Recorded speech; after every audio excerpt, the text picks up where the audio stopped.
And we're live. Hello, my name is Jason Brazil, and I'm here with my guest, Scribe Light.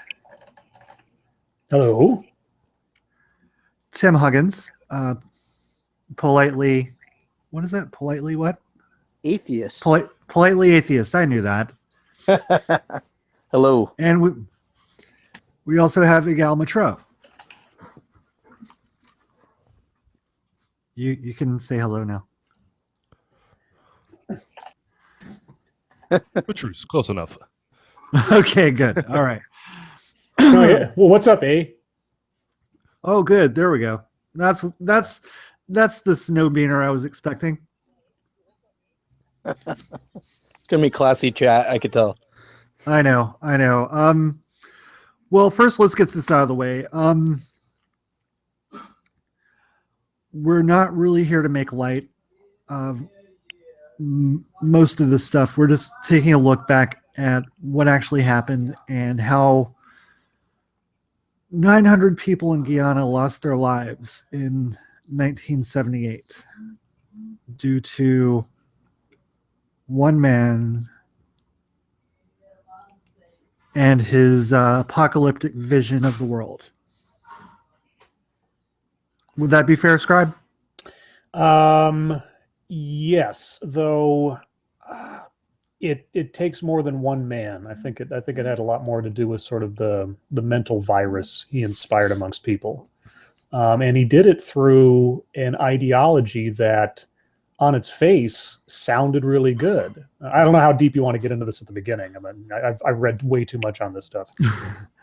Well, I mean, we can just kind of do a broad overview while we're waiting for Mama to get in here. And well, let's see. Jim Jones came from very, very humble beginnings and was sort of indoctrinated into some pretty fire and brimstone type of preaching when he was very young. And then this is all the high level stuff. Eventually started his own church that found its way to California during the early 70s, late 60s, I think. And he preached a message that was unique to the time, which was one of inclusion and diversity, phrases we hear quite a lot these days. Yes. He had a sort of a soulful black preacher sensibility, but of course he was a white man. And he created a church and a community that welcomed everyone. And it was... A lot of people in the beginning, when they joined it, thought it was the most glorious thing they'd ever found. They found a church that not only spoke to them, accepted everyone, regardless of their skin color. It was a very rare thing at the time, and they got a lot of flack for it amongst the religious community and other people for being so progressive. Right. In Indiana, he actually had to move his entire church to California from Indiana because his old congregation did not accept his integrationalist style. Right. He actually started off with good intentions. He was more of a civil rights activist at first. Mm-hmm. Yeah, and that did very well, much more in California at the time than it did in Indiana. And you can find some very rare footage of the church meetings and such going on. And it all seemed very, progressive and happy on the outside and everything, of course, but behind the scenes, there was a lot of creepy stuff going on, a lot of communist rhetoric and ideology that was being pushed. And at first it didn't seem that bad because they were doing a lot of charity work. They mobilized for political candidates like they were like today. I mean, today it's like, oh, we're going to bust in a bunch of people in order to make a rally seem more populist than it really is. Well, he would basically loan out his congregation to those that he thought were worthy of it and try to bump up their numbers or make them seem more popular. And that's how he got in and sort of networked with high society at the time to sort of up his profile. In fact, creepy similarities to today. Mm-hmm. Yeah, indeed. In fact, he got had so much political clout, he actually met First Lady Rosalind Carter and the Vice President, Walter Mondale. Mm-hmm. Yeah. Rosalind Carter has the distinction of, if I remember correctly, isn't she the one that got a picture taken with John Wayne Gacy? Probably. Gacy was he wasn't a prominent Democrat, but he was they considered him a up and coming Democrat. So Yeah, I don't mean to derail. no, Whoa. Okay, Got an echo. real big echo. Yeah, I don't. sorry. Whoa, blowing my ears out. Oh boy. I didn't Go mean ahead. to didn't mean to derail or anything. I just if I remember correctly, she had a tendency of ending up getting social with some pretty crazy people. Yeah, Gacy was a campaigner for the Democratic Party Mm-hmm. during his heyday. Okay, so they moved to California.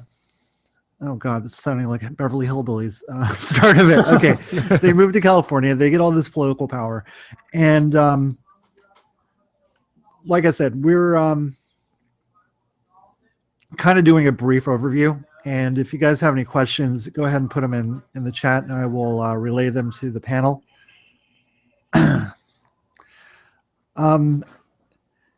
Somewhere along the way, actually, let me go back one step.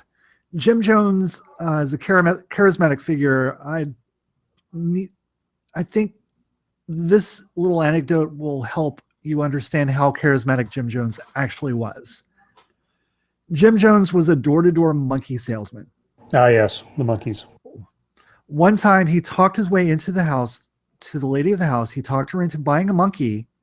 And then before he left, he talked her into having sex with him. So he sold the monkey. He got in the house, sold the monkey, had sex with the lady of the house. Wow. That's impressive. That is impressive. I'm mostly impressed by the selling the monkey, honestly. Yeah, me too.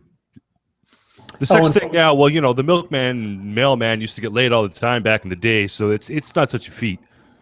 I wonder if his line to break the ice was, "Would you like to touch my monkey?" Just as a reference for people. Your monkey?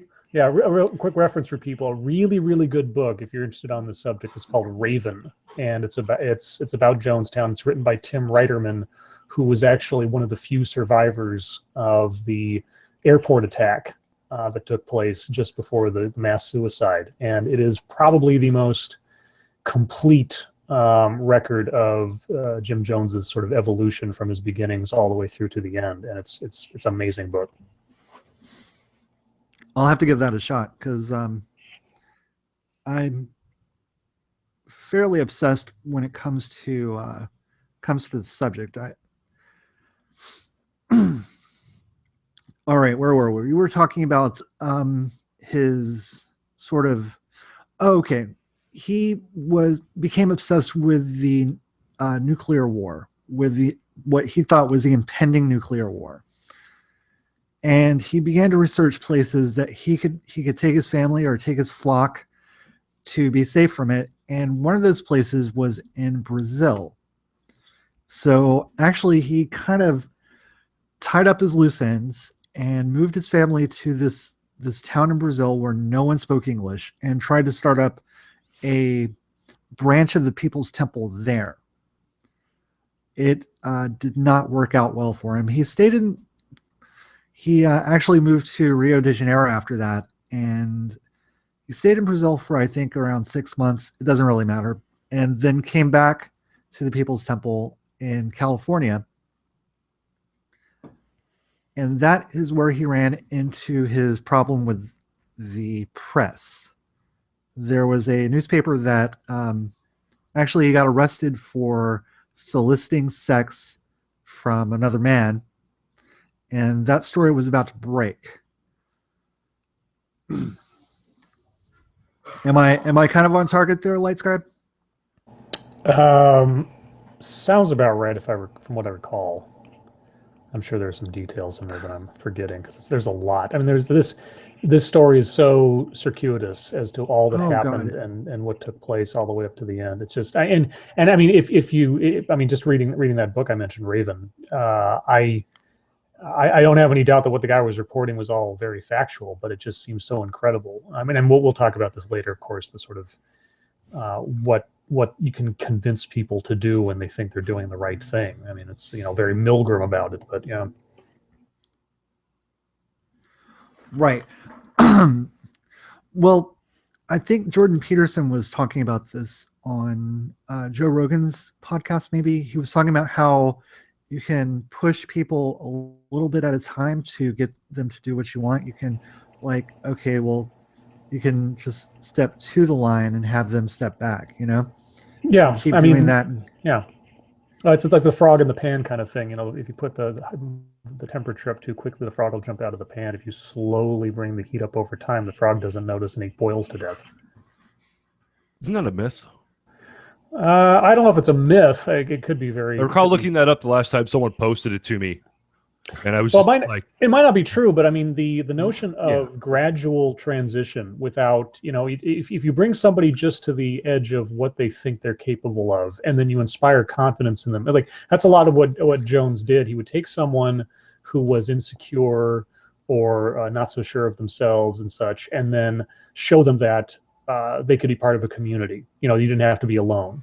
And then once they convinced you of that, then it was just a matter of, okay, well, now that you've done this, go do this job for me with the community to go support this candidate. And then once you've done that, it was just, you're building up a connection and a control by degree.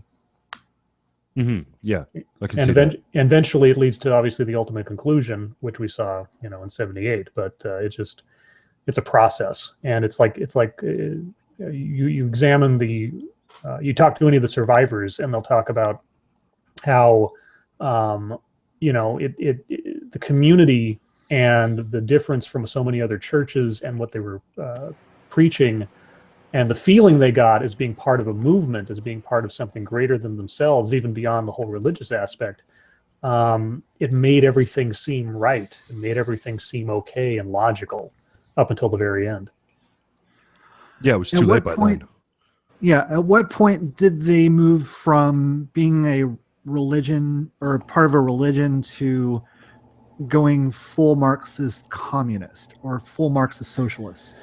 Well, it seems as though those notions were threaded into a lot of what he was doing from Indiana to California. I mean, the idea at the time, of course, him including everybody into the community, them all divesting themselves of their personal wealth and donating it to the church. These were sort of the threads of communism, where your own personal well-being, your own personal wealth is inconsequential next to the benefit of the community. And so his idea, the proto Jonestown, was, I believe they owned a bunch of either tract homes or trailers on a piece of property. And, basically they say, hey, little old lady.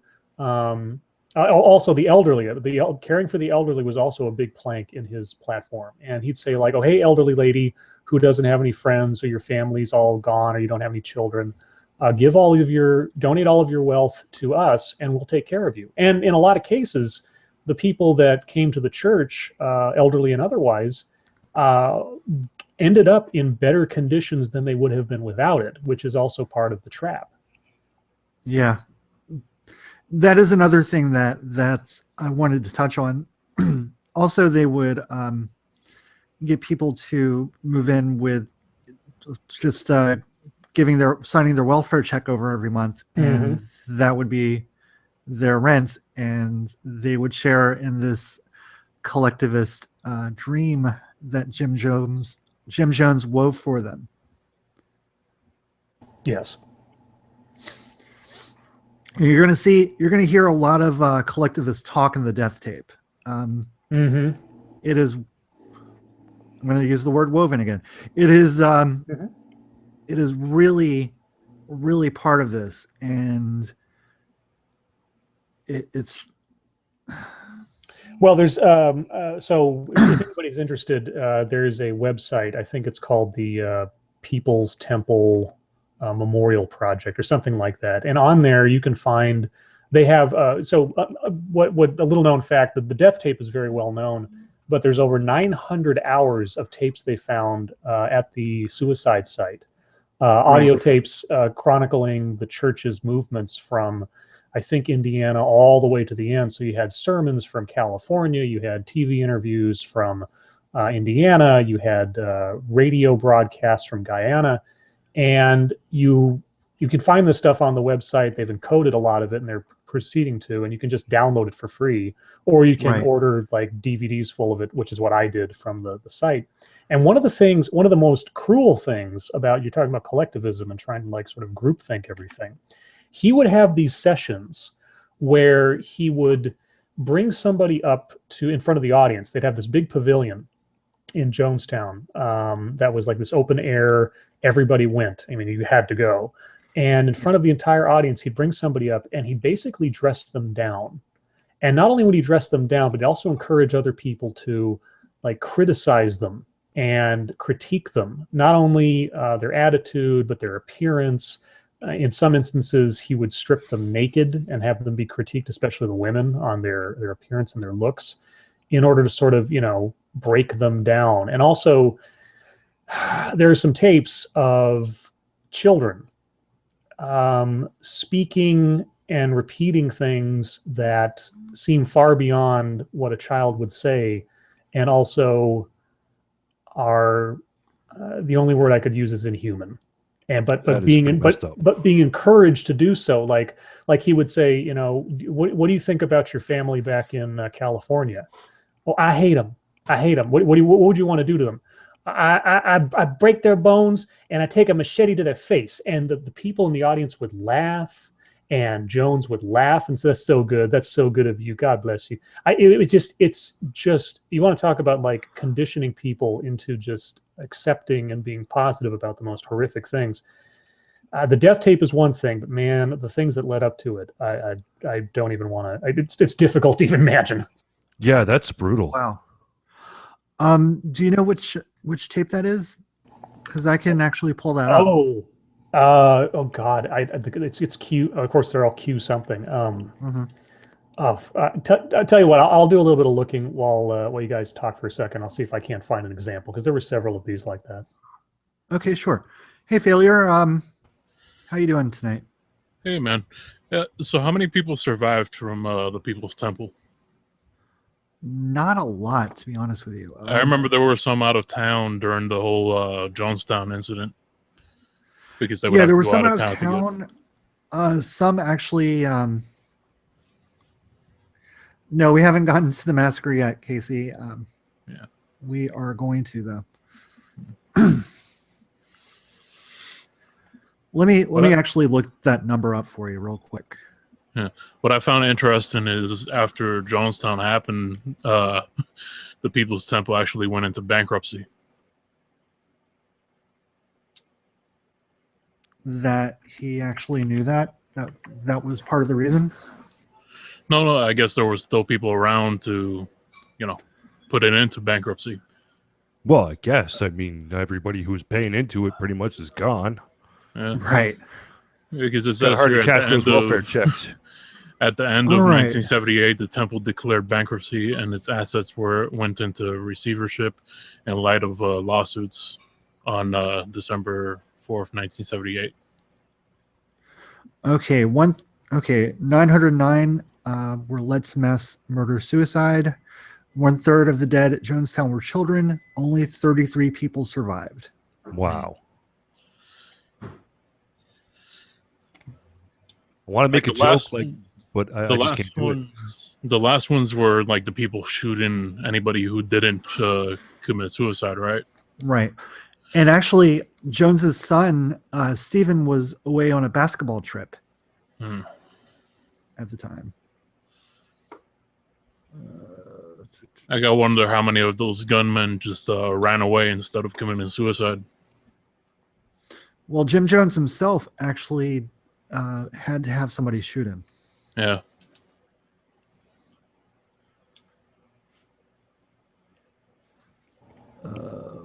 I'm looking through the index, but I can't. There's so many tapes. There are really a lot of tapes. Yeah, they got like the FBI has them numbered up to 1,011. Of course, wow. Yeah, I mean, there's 900 hours worth of recordings the FBI recovered. The index. So if anybody's interested, there's a site if you want to look it up. It's called. The site is called Alternative Considerations of Jonestown and People's Temple.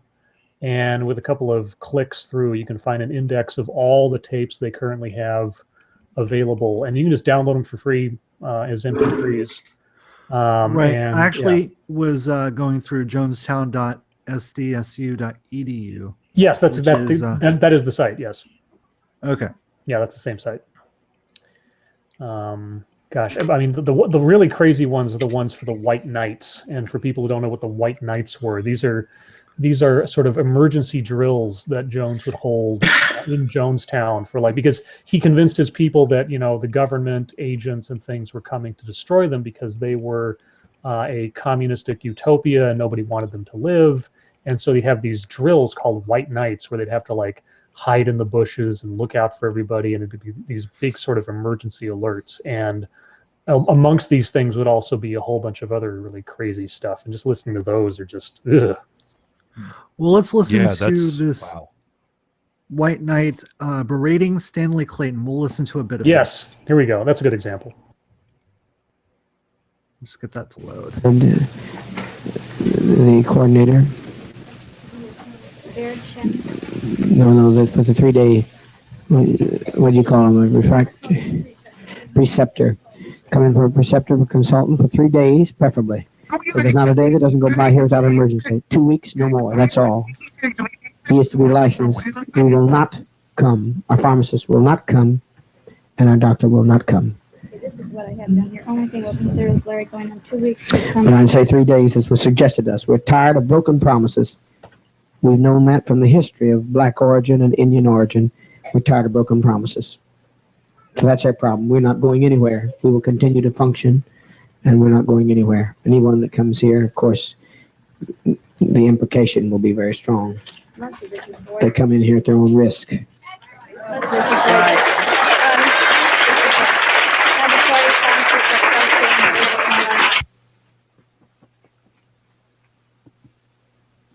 I think so. Takes them a while to get into it. Dana out. Is Dana out, please?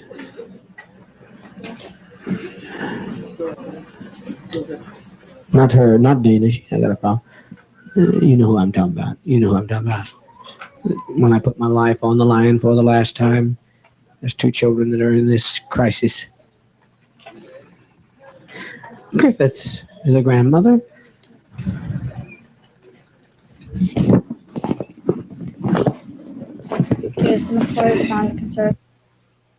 Let me skip ahead a little bit. Can get through quickly enough with enough support. There's no way they can take them by law. At this stage, no way they can take them by law, unless they just the United States boycotts them like they did Cuba, and with their government leaders out of the country again. They caught us.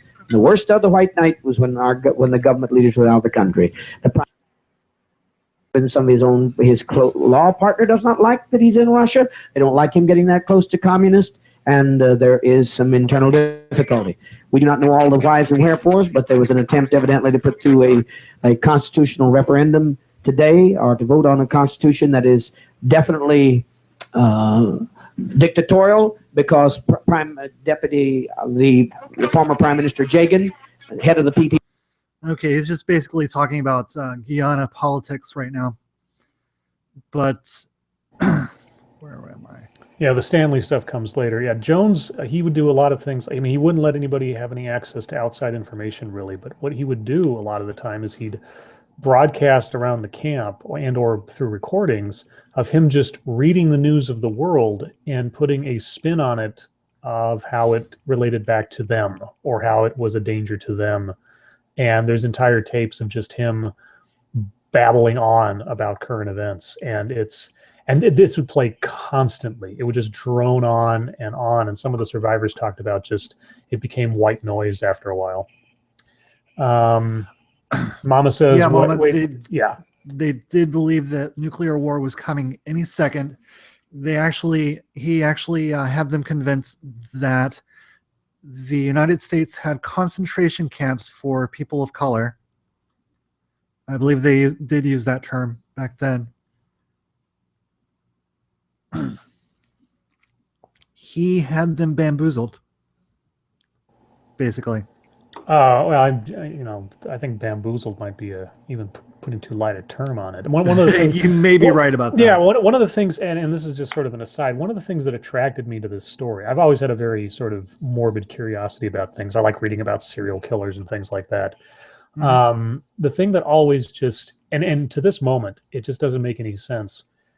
How one guy effectively could make this. I mean, you think you historically talk about like Hitler moving an entire nation. I think ultimately that's probably an easier time of it than trying to move a relatively isolated group of people that don't, basically mentally entrapping them into this culture and into your way of thinking about everything, all the way up to ultimate self-destruction. Well, yeah. He mixed it with religion, didn't he? So when you have the power of religion, you could get people to follow you.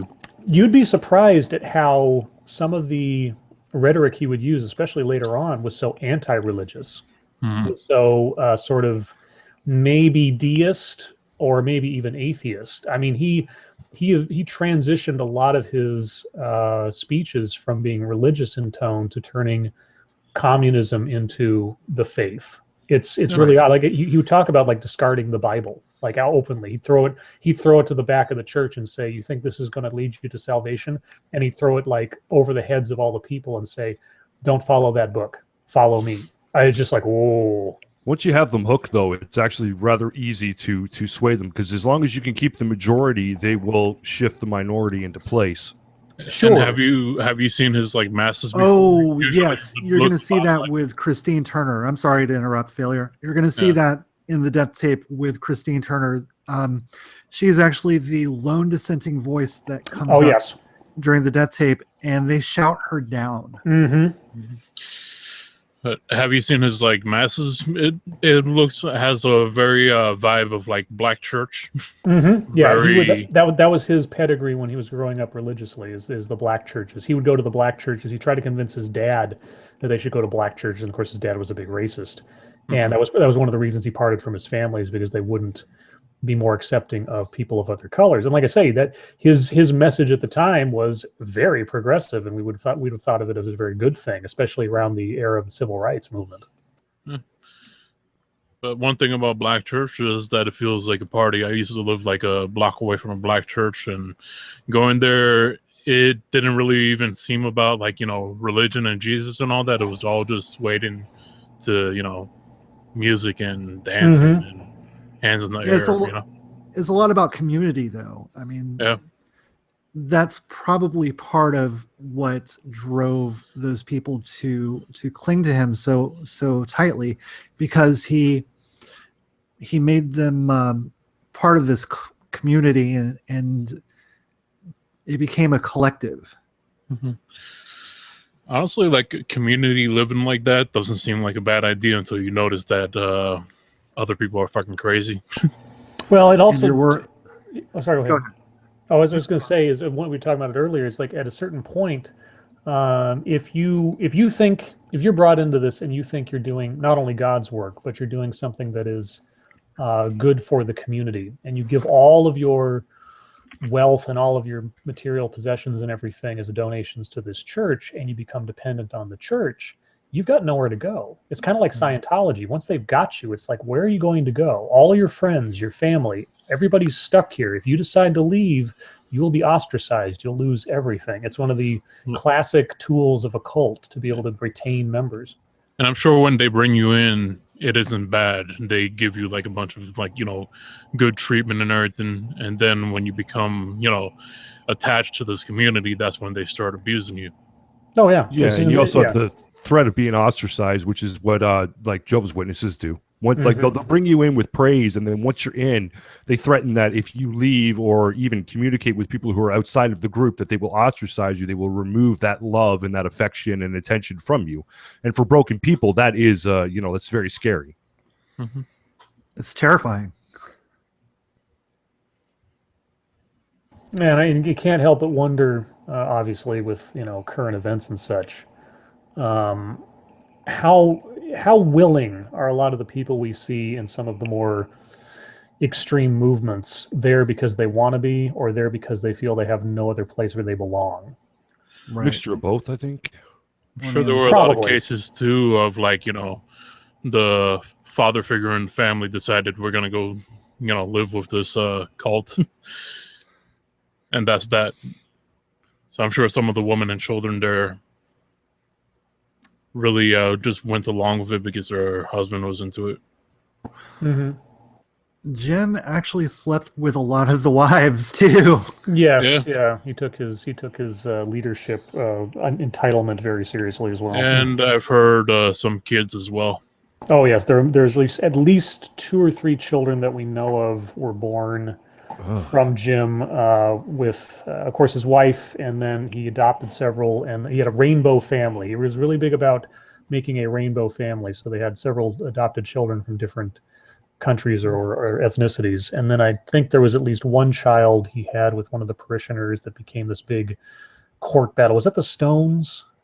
I think it was the Hunt. Was it the Tim Hunts? Hunt, I believe. Yeah, because I know he had a child with someone in the church, and there was a big custody battle over that that went between countries for quite a while, because he had the child there in Guyana, and they wanted to bring him back to America to be with his birth parents, I think, or something like that. Part of why Leo Ryan went down to Guyana in the first place. Yes, because many family members in California were like, we were worried about our daughter or our son or our grandfather or whatever, and we can't talk to them. We don't know what's going on. We need somebody to find out. And Leo Ryan's like, well, I'll go down and take a look, make sure everything's okay. And man, if you listen to the tape of his sort of presentation when he gets up and says, it's like, well, he got shown the works. He got shown the Potemkin village of the whole place and how wonderful it was, and look at all the food we're growing, and look how much of a paradise this is. He got up in front of the audience and says, well, I came down here and I got to say, this is probably one of the best places I've ever seen. And you would have thought that, Michael Jackson just walked into the room of a Michael Jackson fan club, because the noise of shouts and cheers and happiness at his just giving them a compliment was so overwhelming. It's actually scary, because it's just so like dog whistle, Pavlov's dog. This is how we're going to put on the best PR we can for the outsider. The problem is a lot of people were handing notes to his crew saying, get us out of here. Yes. Many people handed notes to the camera crew and the film crew down there, and Leo Ryan's staff saying, please help. We're in danger. And that information getting back to him. There's actually news footage of him being asked by, I believe, one of the news crew saying, like, we've received, information that people here want to leave. And the look on his face that comes over when he knows that a note's been passed, it's just like, oh God, he turns into an absolute supervillain. It's really creepy.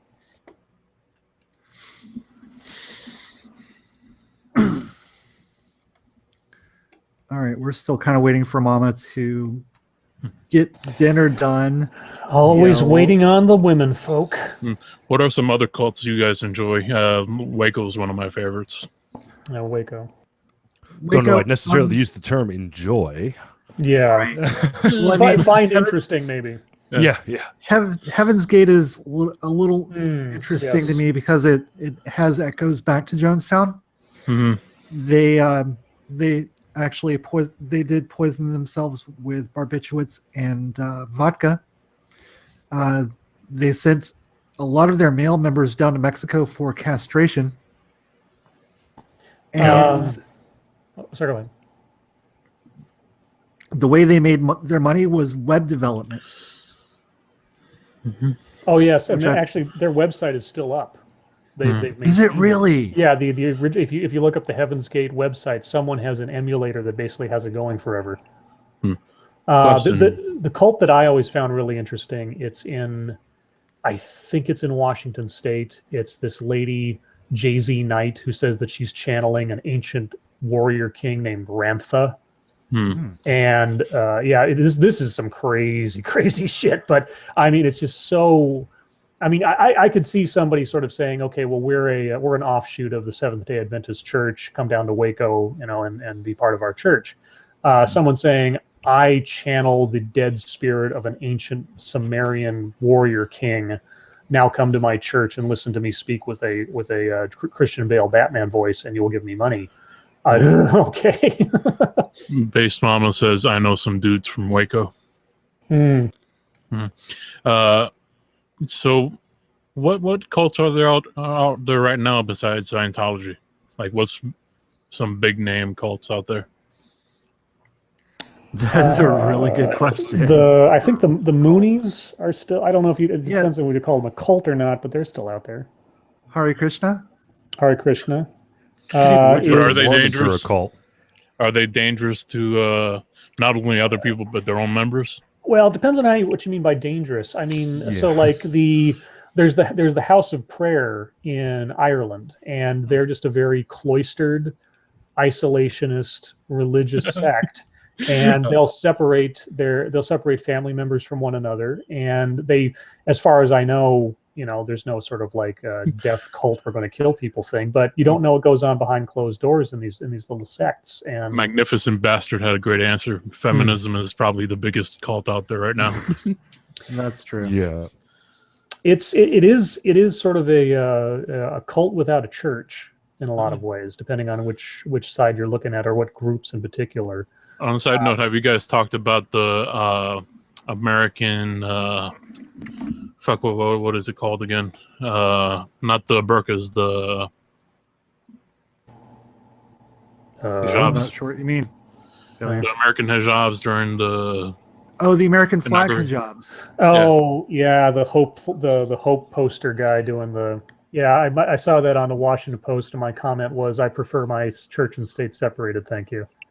Yeah. Let's see. But during the inauguration, there was a couple of women putting them on some of the females with the pink hats and stuff like that. Oh, I thought that was during the March for Women. March for Women, yeah. The day after then, yeah. Oh, good, hijab, yes, the symbol for women's equality. Indeed. Yeah, that is just like the most epic brain fart I've ever seen.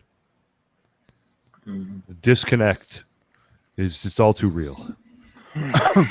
Well, from what I heard, one of the organizers, Linda Sarsour, is very pro-Sharia, or at least she's anti-Sharia laws. Why do I know that name, Linda Sarsour? It's been all over Twitter the last few days.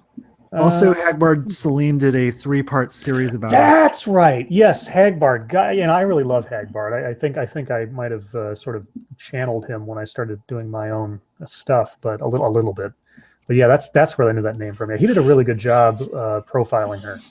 I love Hagbard. I just hate that he doesn't look like his avatar. Yeah, he is an interesting looking guy. When he finally did a face reveal, I was kind of like, that's where that voice comes from? Holy cow. Let's see what this video is.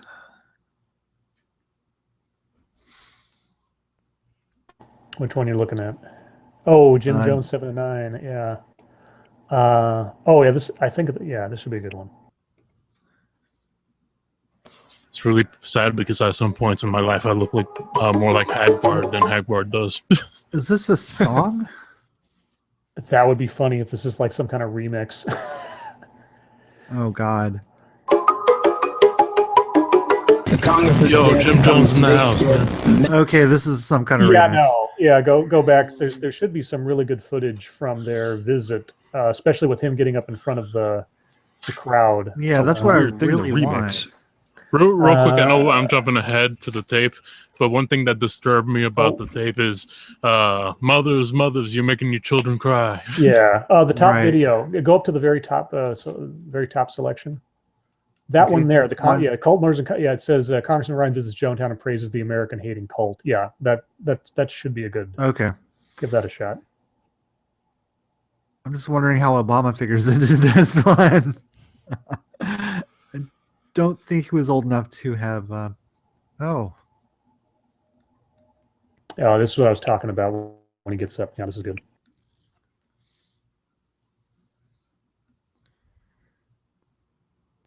All right, dude. I just want to see the tape.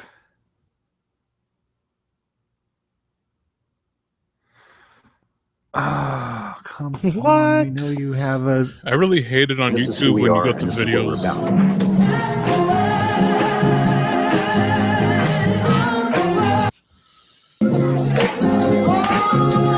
right. Yeah, they put out a good time for him. Does. I think that all of you know that I'm here to find out more about. Questions have been raised about your operation here, but I can tell you right now that from the few conversations I've had with some of the folks here already this evening, that whatever the comments are, there are some people here who believe that this is the best thing that ever happened to them in their whole life.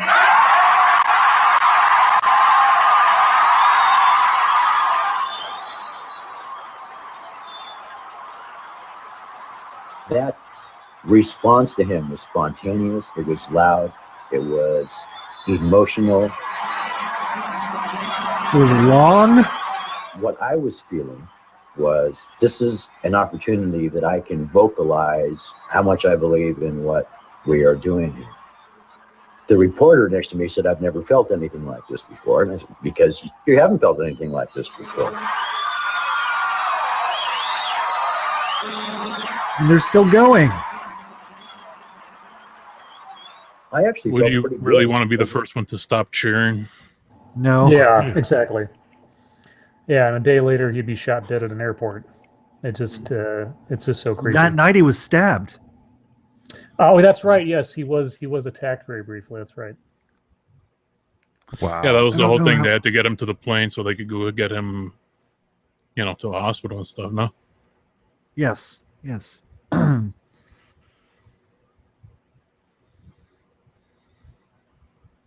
Okay, I'm gonna have to invite Mama real quick. Oh, do you have to? Oh, fine. I have to. Oh because man. Jeez, got to stink up the place. with her vagina. Oh, Pew, I meant baby barf. What are you talking about? Jeez, you sexist. fucking baby There she vaginas. is. Ew. All All right, we're calling her now. right, what are you gonna call her? I'm gonna call her Base Cunt. Mama Oh, okay. or Oh. Sexy. Sexy lady. Magnificent Bastard said this is going to become a Base Mama stream in 5, 4, 3, 2, 1. Why are you cunt? She's like, Misogyny! I invited you in, Base Mama. I will share the other link if you need me to. Gonna say, isn't the link still in the group chat? Oh, it definitely should be. Mm-hmm.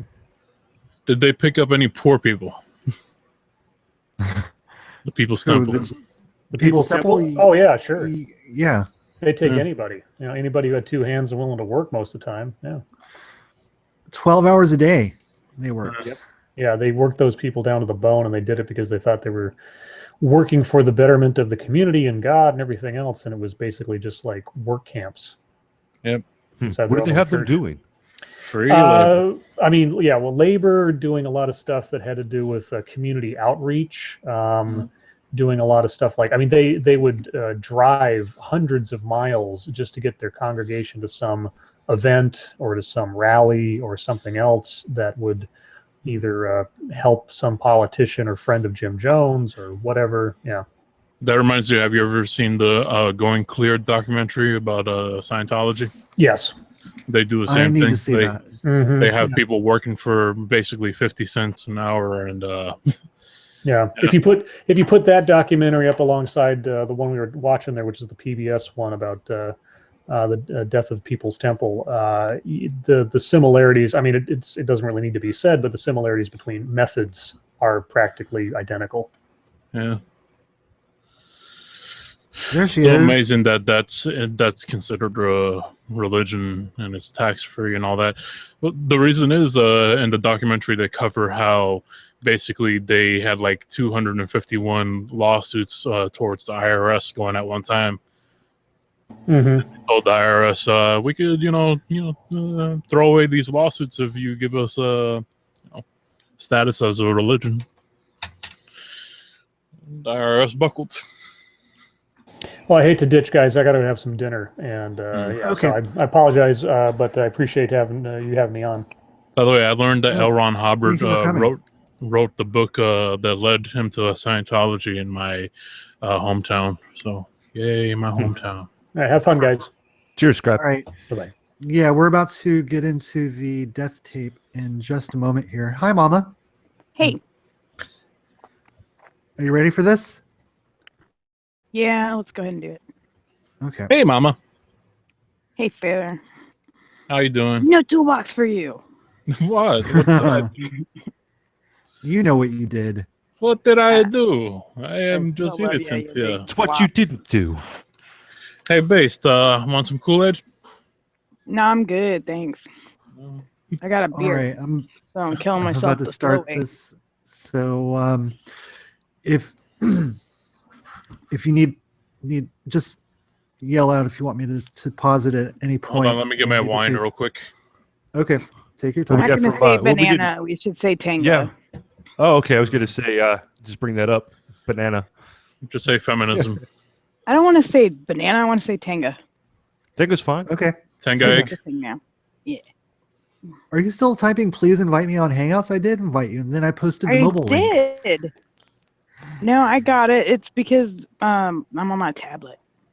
Yeah, the mobile link's gonna work better for you. Yeah, I got it. Obviously, I'm in. Yeah. I haven't started it yet, single line. But we will start very shortly as soon as failure is back. All right, I'm back. Got my wine. All right. You should talk about how they get people to this point. We did.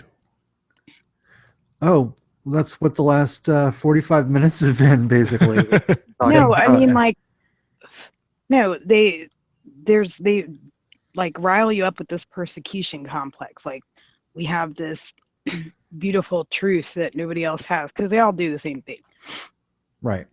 And everybody else is jealous and they hate it or they can't understand it and they want to destroy it and they tell you this shit like over and over and over and over and over again until you really, really think like the whole world is against you and you have to fight some holy war. Not just talking about Islam, Mormons do it too.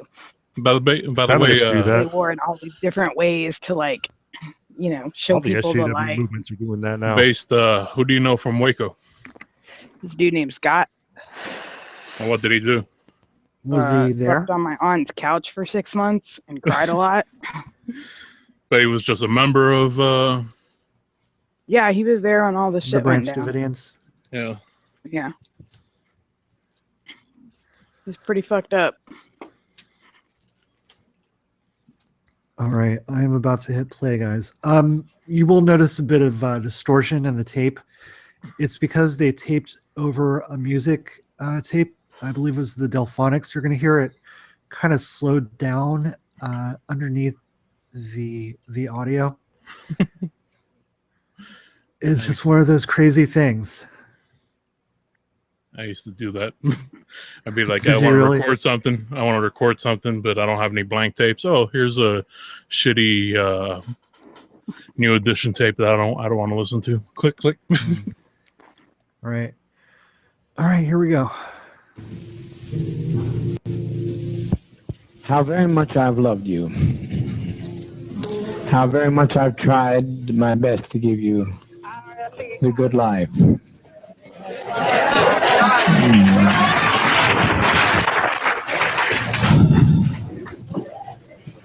But in spite of all of that I've tried, a handful of our people with their lies have made our life impossible. There's no way to detach ourselves from what's happened today.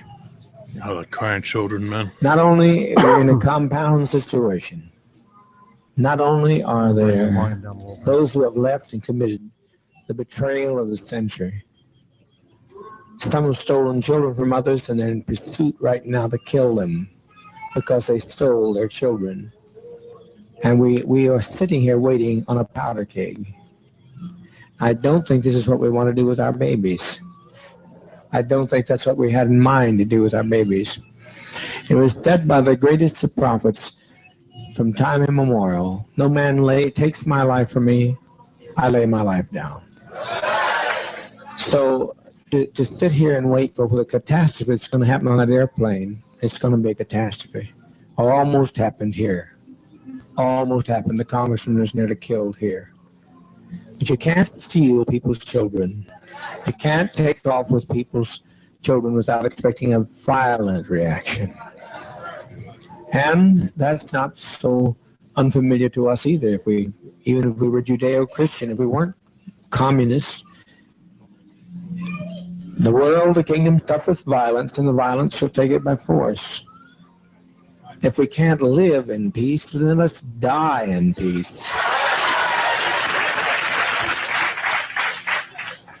We've been so betrayed. We have been so terribly betrayed. But we tried, and as Jack Beam often said, I don't know where he's at right this moment. Where's Jack? He said, if this only worked one day, it was worthwhile.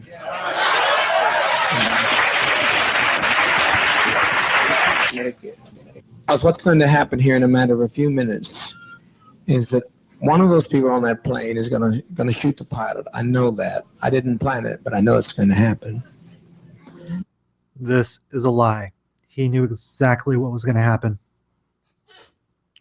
He planned it. They're going to shoot that pilot, and down comes that plane into the jungle. And we had better not have any of our children left when it's over, because they'll parachute in here on us.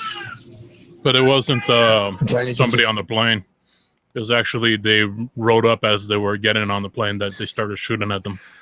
He also had a mole with the people defecting. Mm-hmm. One of his right-hand men, I believe his name was Leighton.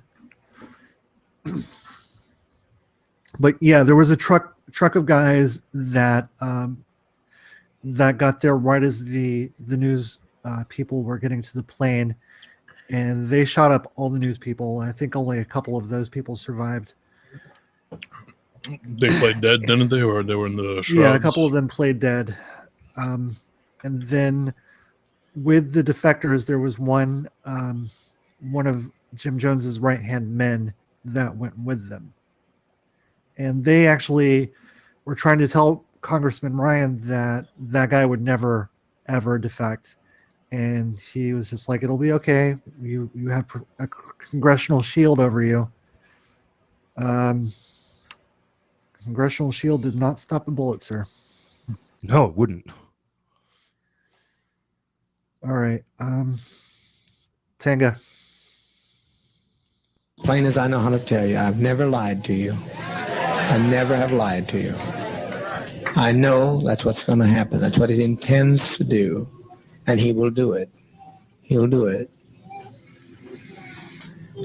Fortunately, being so bewildered with many, many pressures on my brain, seeing all these people behave so treasonous, it was just too much for me to put together. But I now know what he was telling me, and it'll happen. If the plane gets in the air, even.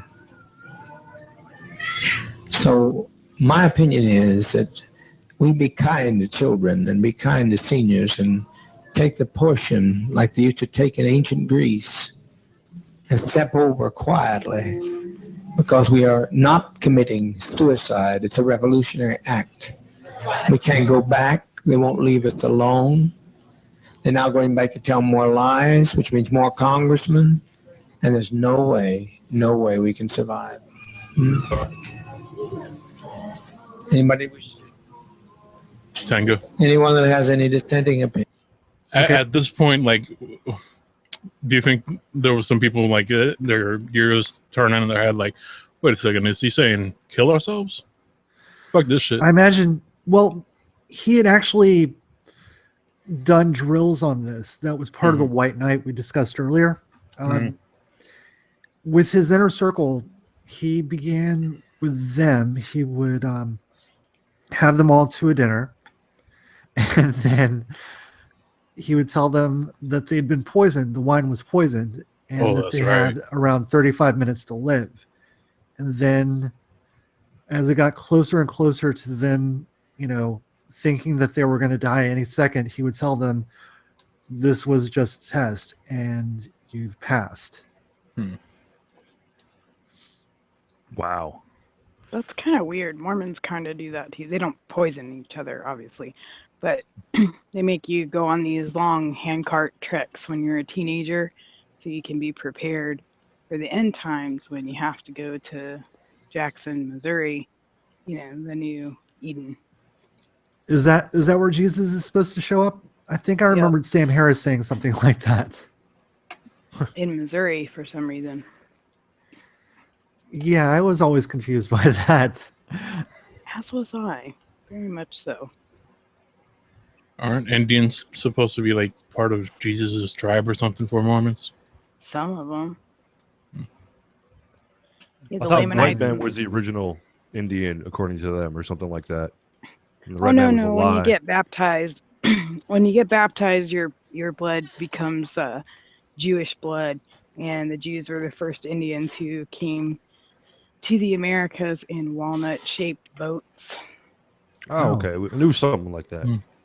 What happens when they baptize you after your death? You got to be spiritually Jewish. Oh, okay. So, yay for you! Start your conspiracy theories now, kids. So are they just trying to get around to everybody? Just what is the process there? What, for baptism of the dead? Right. Well, that's why they're so big into genealogy, is so you can find any of your relatives or whoever to baptize them so they can become members of the church and glory in their exaltation and become gods and goddesses over their own universes and blah, blah, blah. Do they run Ancestry.com? Yes, and RootsWeb. Huh. Now you know. Well, that was just a question that popped into my brain just now, and I got the answer that I wasn't expecting. Yeah, they The run more that. you know. Most of them. Yeah. Most of the genealogy sites, they run them for that purpose, to identify people who had not been baptized. What a smart way to collect everybody's DNA without them knowing that it's going to be used for something else. Yeah, well, they don't do that. They just. Well, Ancestry is just you put in your tree. Which one's the one that you swab your mouth and? It's National Geographic. National my Geographic mom was telling me she did that. Yeah, you have to know all of your ancestors so you can baptize them posthumously. Because why not, I guess. Anyway, but yeah, they would like prep you for the end times.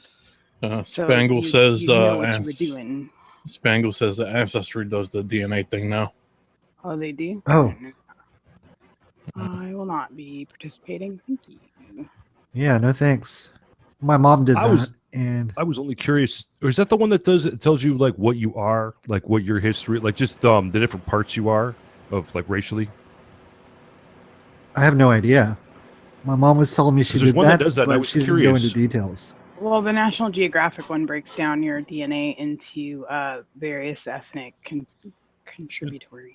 Tells you like 40% European from this area, 1% African, 20%. Yeah, that's the one I was curious about, just for giggles. I wouldn't mind doing it. Well, it sounds interesting to say the least. She'll be like Spaniard, Middle Eastern scum. I'll get in on your crazy culture. What was the tribe that went into Spain and Italy? The Moors? The Moors. Yeah, probably part Moors. I probably got some more in me. 23andMe DNA health and ancestry kit. That's the one I was thinking of. Gotcha. All right, so we're gonna roll on. Tanga. Please speak. Yes. You can have an opportunity, but if our children are left, we are going to have them butchered. We can make a strike, but we'll be striking against people that we don't want to strike against. We'd like to get the people who cause this stuff, and if some people here are prepared to know how to do that, to go in town and get Timothy Stone, but there's no plane. There's no plane. You can't catch a plane in time. He's responsible for it. He brought these people to us. He and Deanna Myrtle. But people in San Francisco will not be idle over this.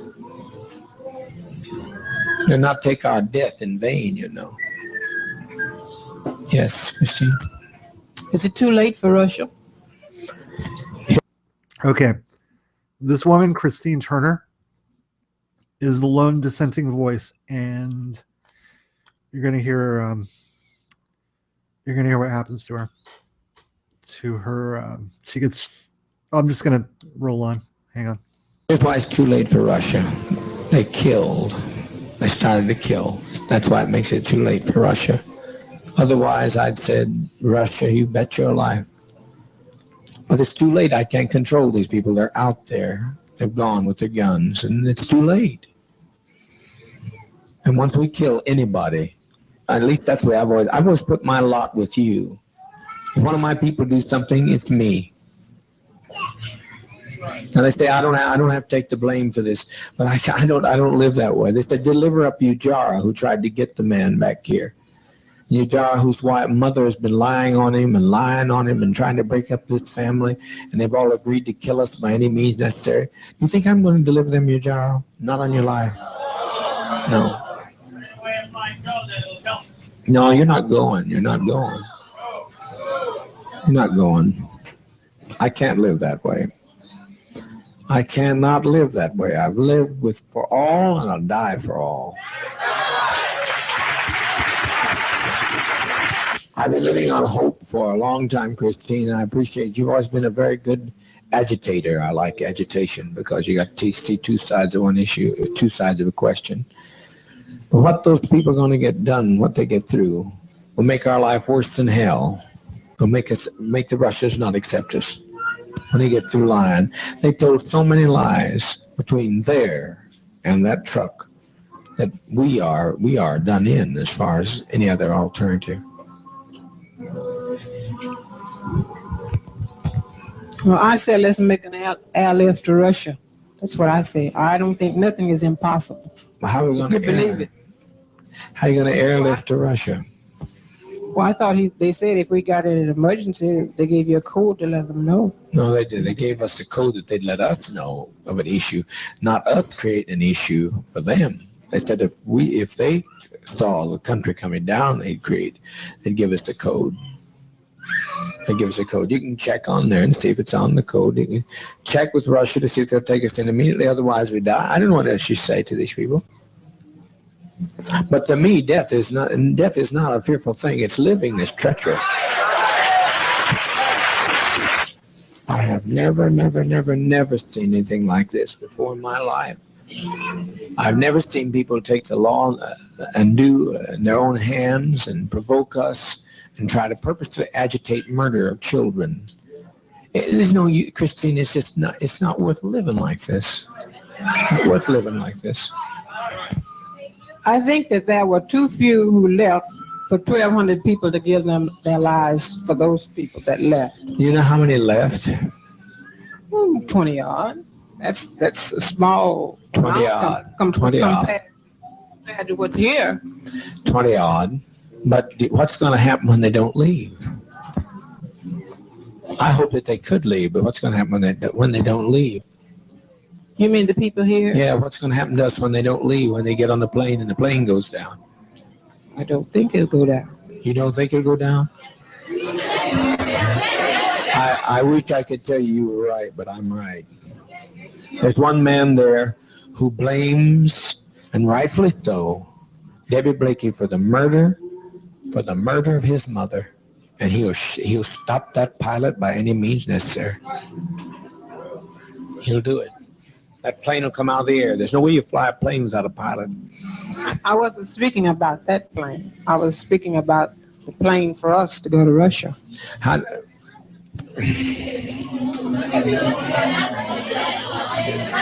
To Russia. Do you think Russia's going to want? No, not going to. We're not. You think Russia's going to want us with all this stigma? We had some value, but now we don't have any value. Well, I don't see it like that. I mean, I feel like that as long as there's life, there's hope. That's my faith. Well, everybody dies. Someplace that hope runs out because everybody dies.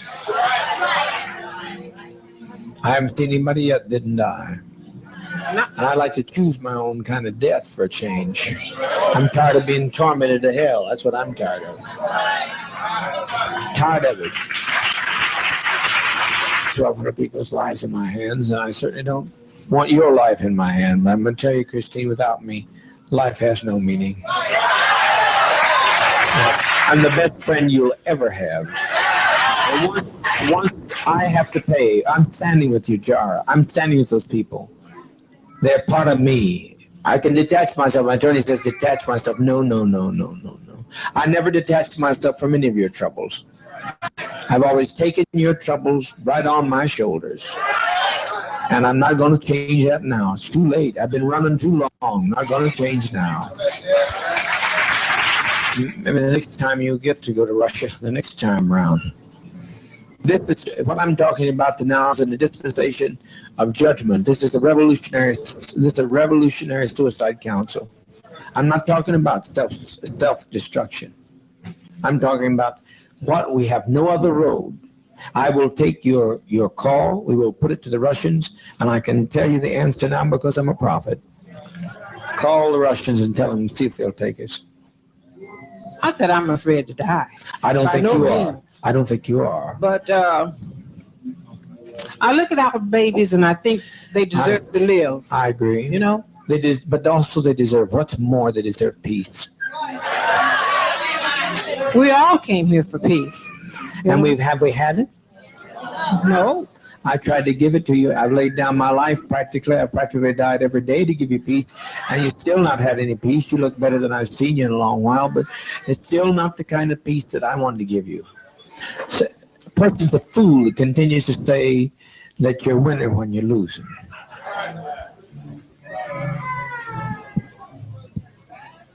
Win one, lose two. What? I didn't hear you, ma'am. You have to speak up.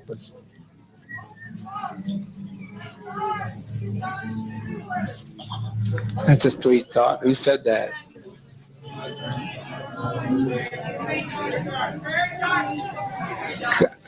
Come on up and speak it again, honey. Come up and say it talk about. It's taken off.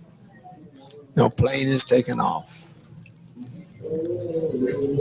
It's suicide. They have done it. Stone has done it. Somebody ought to. Somebody. Can they talk? Can they not talk to San Francisco? See, the Stone does not get by with this infamy. This is infamy. He has done the thing he wanted to do. To have us destroyed.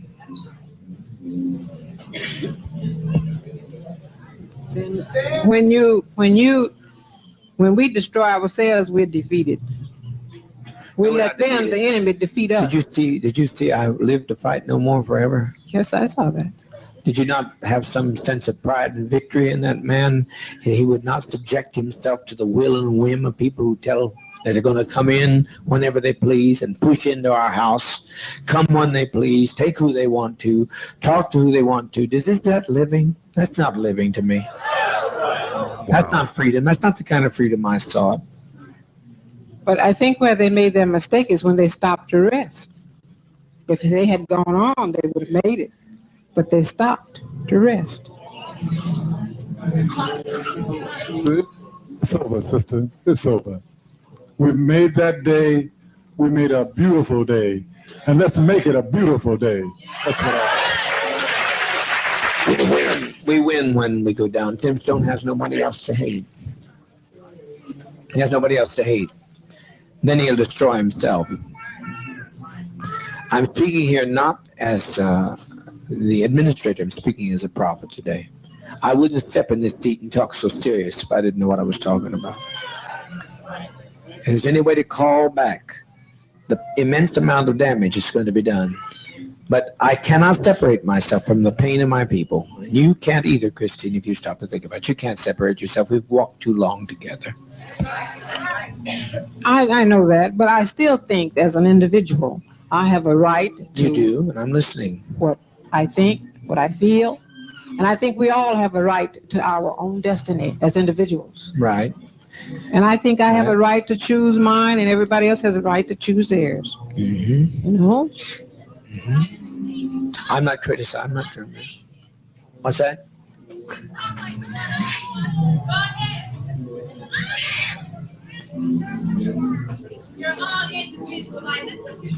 That's what I said today. That's what 20 people said today with their lives.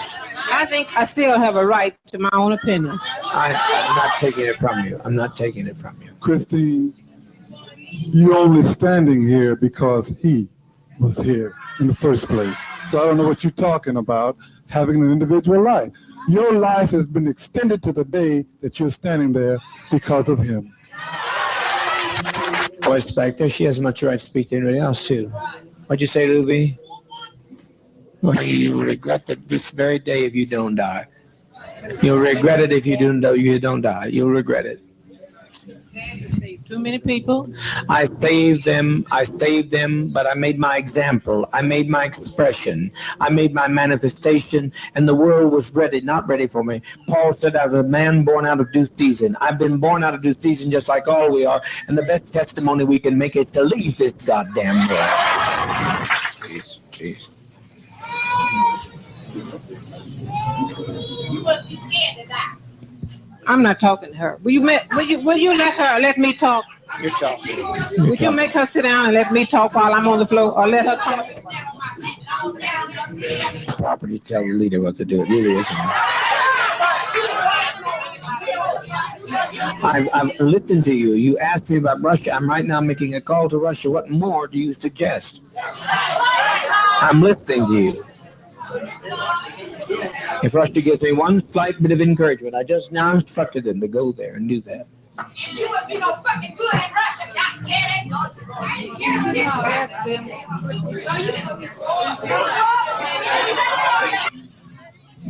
All right, now everybody hold it. We didn't come. Hold it.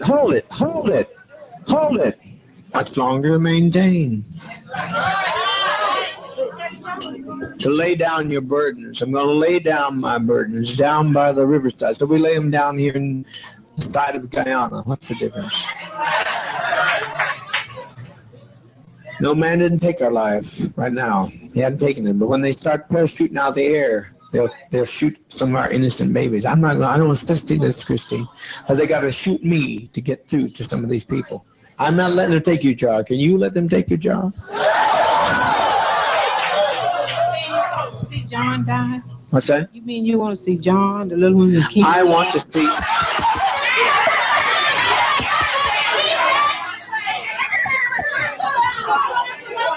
Christine,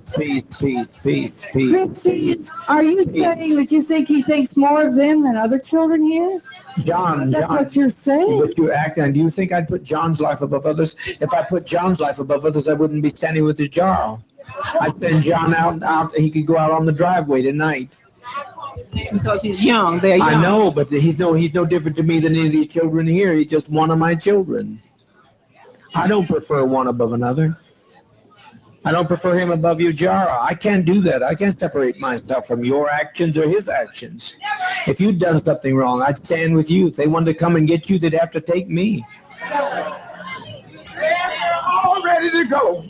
If you tell us we have to give our lives now, we're ready. I'm pretty sure all the rest of the sisters and brothers are with me. For months I've tried to keep this thing from happening, but I now see it's the will of sovereign being that this happened to us. That we lay down our lives in protest against what's being done. That we lay down our lives to protest in what's being done. The criminal, the cruelty people. Who walked out of here today? You know who walked out? Mostly white people. There's that separation. Yeah, no kidding. Just wow. Like it's some of the things that he admits along the way, like the fact that he controls people when he says that he cannot control them, and it doesn't dawn on anybody that they're being controlled. Like no. The woman that was speaking, she was black. Yeah, she was black. Yeah. She was a 60-year-old lady, and she's kind of my hero in this. But the crowd just wears her down at the end. They don't realize they're being controlled because of the way that he's wording it. I can't control them. And they're like, yeah, that's right, you can't. It's sort of like it's the illusion of choice. It's the illusion of free will. The fact that he said you'll regret it if you don't commit suicide. Yeah, you'll regret not dying today. That is that's interesting because it's like you can't regret dying. Right. So how do you know? I think I would take that chance. I think I would too. Where there's life, there's hope, Christine. Thank you for reaffirming that. Watching the documentary The Bridge, when that guy that survived jumping from the Golden Gate Bridge, he said, as soon as my feet left the bridge, I instantly regretted it. I imagine he did. Yeah. Well, good for him for surviving. Yeah. Well, that's because he, tried to correct his body. He ended up, I think, breaking his legs or whatever, but he survived. Broken legs, I will take over dying. Thanks. Ditto. All right, Tenga. Mostly white people walked. I'm so grateful for the ones that didn't, those who knew who they are. But there's no point. There's no point to this. We are born before our time. They won't accept us. And I don't think we should sit here and take any more time for our children to be endangered, because they come after our children and we give them our children, then our children will suffer forever.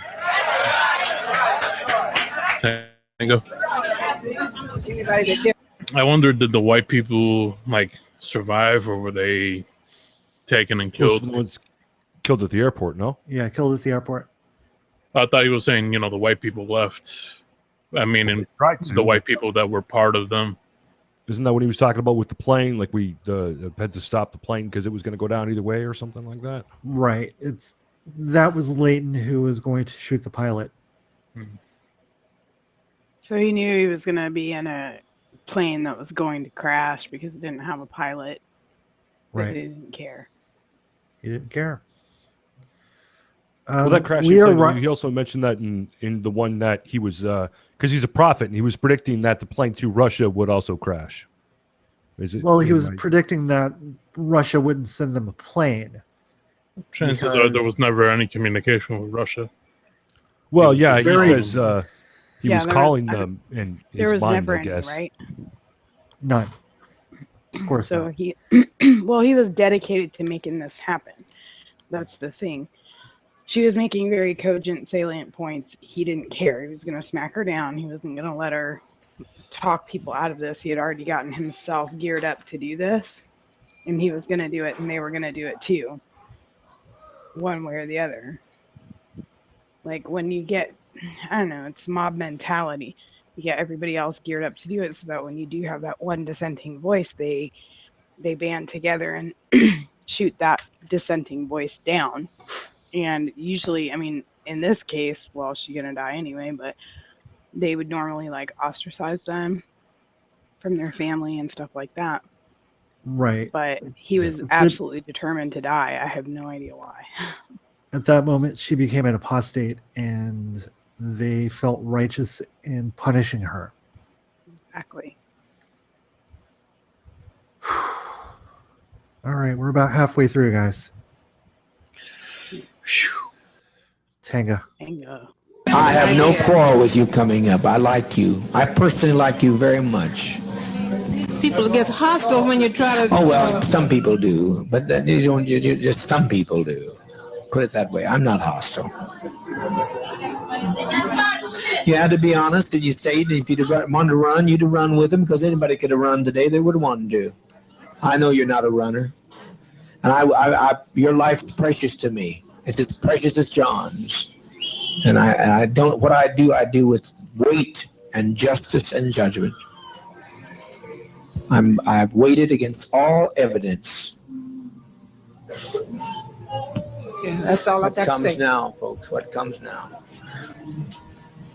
Everybody hold it. Stay peace. Stay peace, stay peace, stay peace, stay peace. What's coming? Don't let it. Just take Dwyer on down to the East House. Everybody be quiet, please. So you've got some respect for our lives. That means sit down, sit down, sit down. I know.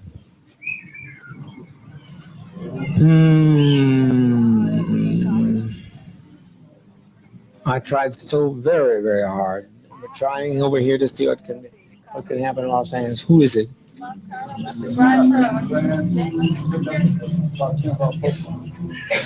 Get Dwyer out of here before something happens to him.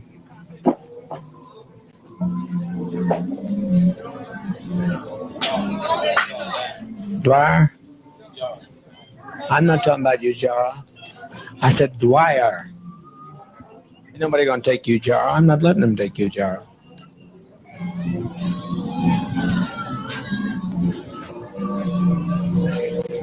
Get in, folks. It's easy. It's easy. Yes, my love. At one time, I felt just like Christine felt. Today, I don't feel anything because the biggest majority of the people that left here were white. And I know it really hurt my heart because Broke your heart, it didn't it? broke my heart to think that all of these years that these white people have been with us and they're not a part of us. So we might as well end it now because I don't see. Talking. The congressman has been murdered.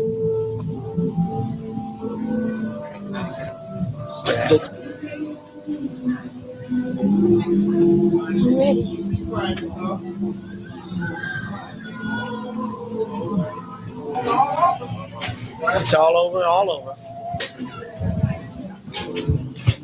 What a legacy. What a legacy. But the Red Brigade's the only ones that ever made any sense anyway. They invaded our privacy. They came into our home. They followed us 6,000 miles away. The Red Brigade showed them justice. The congressman's dead.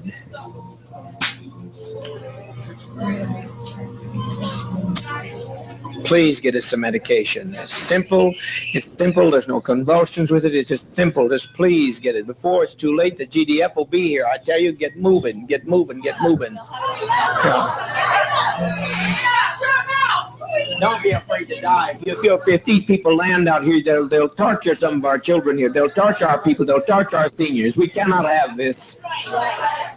Are you going to separate yourself from whoever shot the congressman? I don't know who shot him.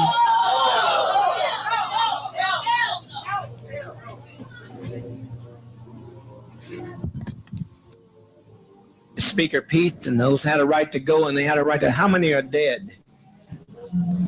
Oh, God Almighty. Patty Parks is dead.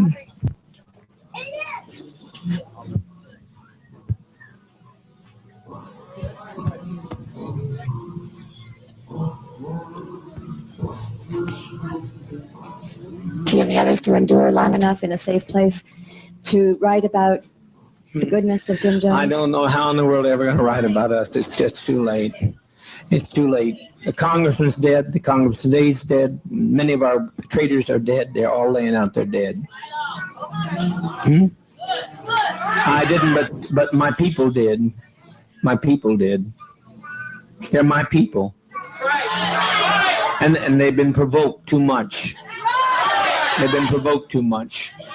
What's happened here has been this has been an act of provocation.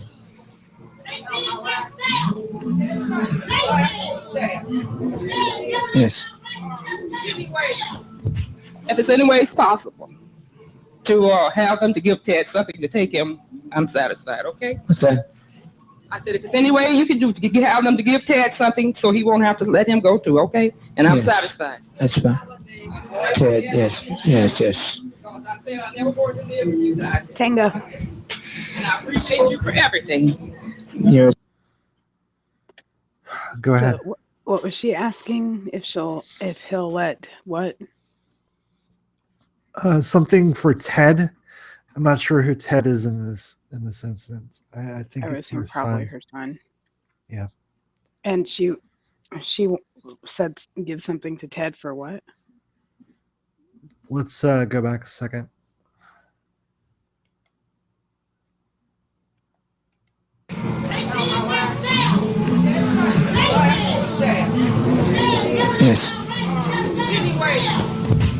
it's any way possible to have them to give Ted something to take him, I'm satisfied, okay? What's that?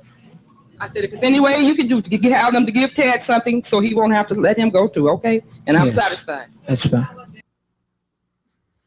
Give something to Ted to let him go So to. she wanted, yeah, so it sounds like she was asking for like a sedative or something. Maybe he's one of the kids. Yeah, I think so. Yeah.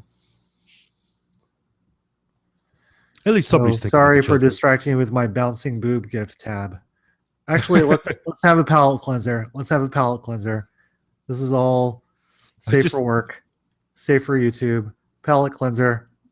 Yeah, I just noticed it out of the corner of my eye. I'm like, wait a minute. What the hell?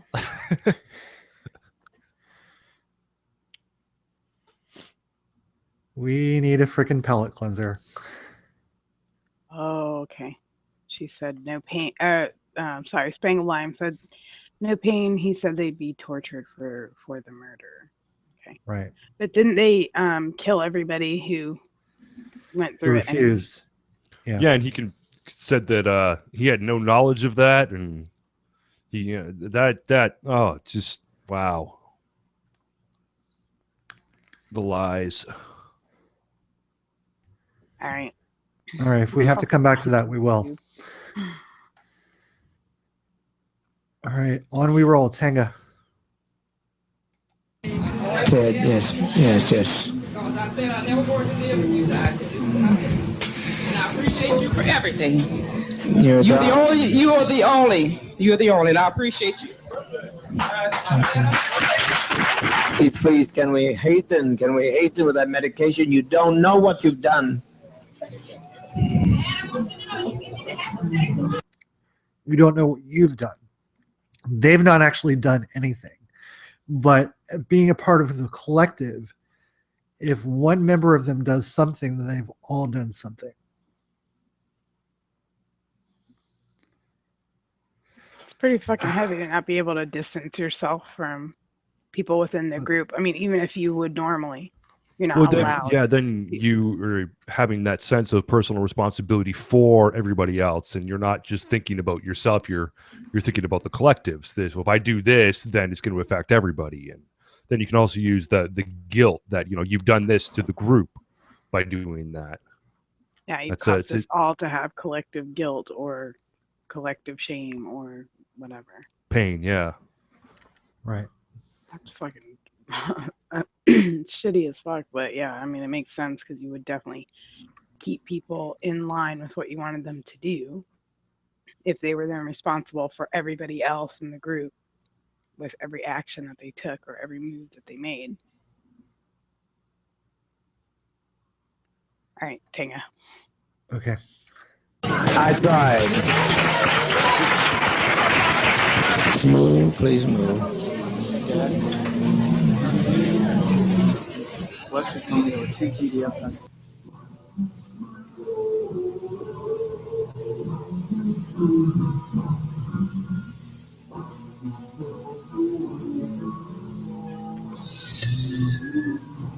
They saw it happen and ran in the bush and dropped their machine guns. I never in my life.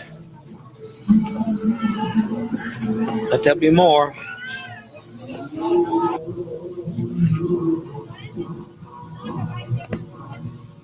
You got to move. Are you going to get the medication here? You got to move.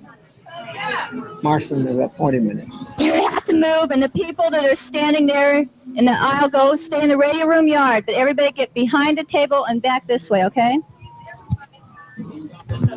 There's nothing to worry about. Everybody keep calm and try and keep your children calm. And the older children can help love the little children and reassure them. Aren't crying from pain. It's just a little bitter tasting, but they're not crying out of any pain. Annie McGowan, can I please see you back? I used to do before I came here. So let me tell you about it. It might make a lot of you feel a little more comfortable. Sit down and be quiet, please. One of the things that I used to do, I used to be a therapist. And the kind of therapy that I did had to do with reincarnation and past life situations. And every time anybody had the experience of going into a past life, I was fortunate enough through Father to be able to let them experience it all the way through their death, so to speak. And everybody was so happy when they made that step to the other side. You step and there's no other thing you can do but step that way. It's the only way to step. The choice is not ours now. It's out of our hands. If you have a body that's been crippled, suddenly you have the kind of body that you want to have. A little rest. It feels good. You've never felt so good, family, I tell you. You've never felt so good is how that feels.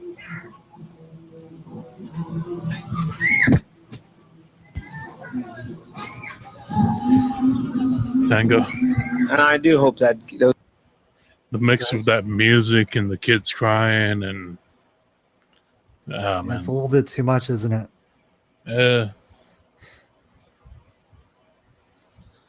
It's fucking creeps. Yeah. Tango. Okay. Attorneys will stay where they belong and don't come up here.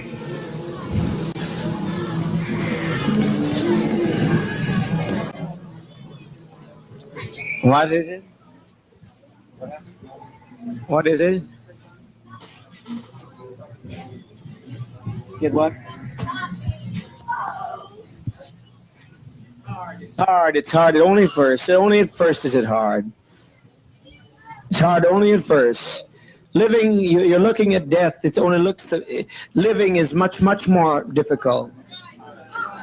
Raising up every morning and not knowing what's going to be the night's bringing. It's much more difficult.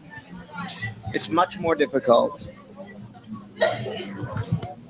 I just want to say something to everyone that I see that is standing around and crying. This is nothing to cry about. This is something we should all rejoice about. We should be happy about this. They always told us that we should cry when you're coming into this world. Well, when we're living peaceful, I think we should be happy about this. I was just thinking about Jim Jones. He just has suffered and suffered and suffered. He is the only God, and he don't even have a chance to enjoy himself here. And I wanted to say one more thing. This is one thing I want to say. That few that's gone is many more here. That's not all of us. That's not all yet. That's just a few that has got a chance to get to the one that they could tell their story to, their lives to. So I'm looking at so many people crying. I wish you would not cry and just thank Father. Just thank him. I've been here about...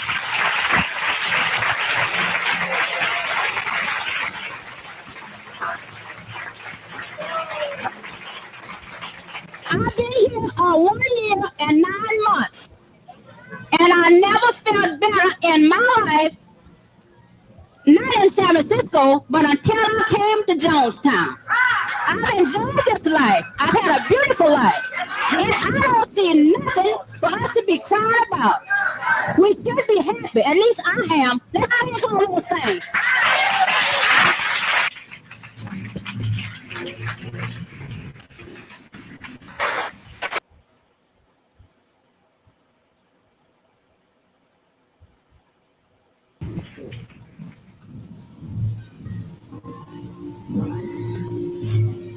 Wouldn't be alive today. I just like to thank Dad because he was the only one that stood up for me when I needed him. And thank you, Dad.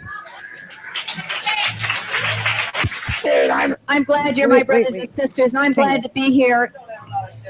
Okay. Please, for God's sake, let's get on with it. We've lived as no other people. Are they stop. Are they calling him Dad? Yeah. Yeah. They call him Father. They call him Dad. That's fucking creepy. That's like Manson family weird. Well, okay, it's a very good way to look at it because yeah, exactly.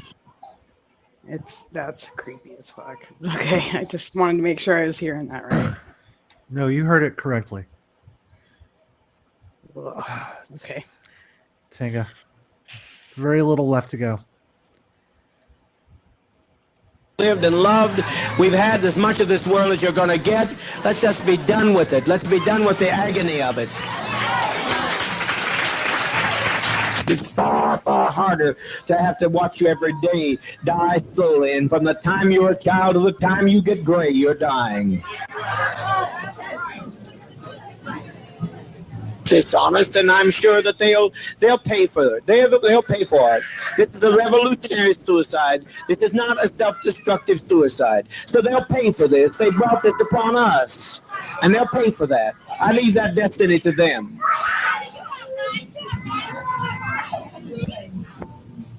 Who wants to go with their child has a right to go with their child. I think it's humane. I want to go. I want to see you go, though. They can take me and do with me whatever they want to do. I want to see you go. I don't want to see you go through this hell no more. No more, no more, no more.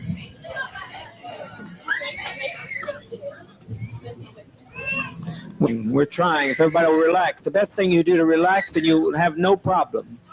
You'll have no problem with the thing if you just relax. Of the children here a great deal because of Jim Jones. And the way the children are laying there now, I'd rather see them lay like that than to see them have to die like the Jews did, which was pitiful anyhow. And I'd just like to thank Dad for giving us life and also death. And I appreciate the fact the way our children are going. Because like Dad said, when they come in, what they're going to do to our children, they're going to massacre our children. And also the ones that they take captured, they're going to just let them grow up and be dummies like they want them to be. And not grow up to be a socialist like. It's interesting is the Japanese told the same thing to like townspeople and caused them to toss their children themselves off cliffs because they told them that the Americans were going to come in and slaughter your children. Yeah, that's a hell of a motivator.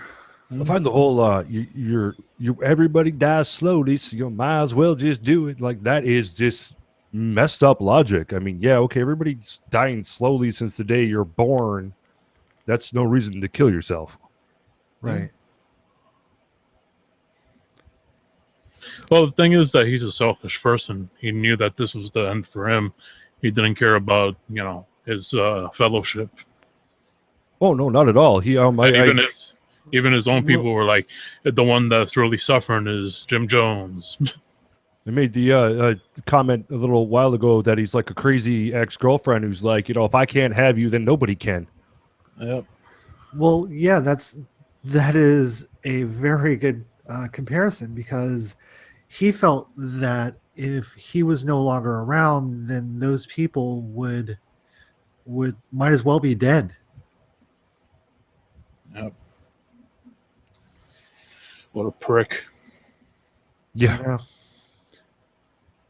All right, Tanga. The one and only Jim Jones. So I'd like to thank Dad for our opportunity for letting Jonestown be not what it could be, but what Jonestown is. Thank you, Dad. It's not to be feared. It is not to be feared. It's a friend. It's a friend. You're sitting there. Show your love for one another.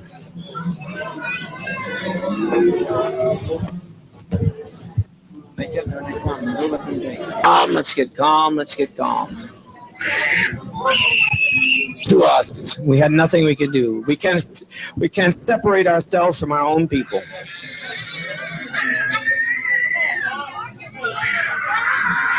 For 20 years laying in some old rotten nursing home.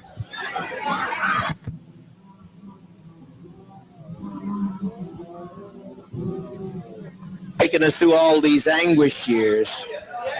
They took us and put us in chains, and that's nothing. There's no comparison to that, to this. They robbed us of our land, and they've taken us and driven us, and we tried to find ourselves. We tried to find a new beginning, but it's too late. You can't separate yourself from your brother and your sister.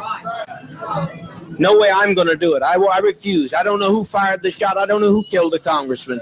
But as far as I'm concerned, I killed him.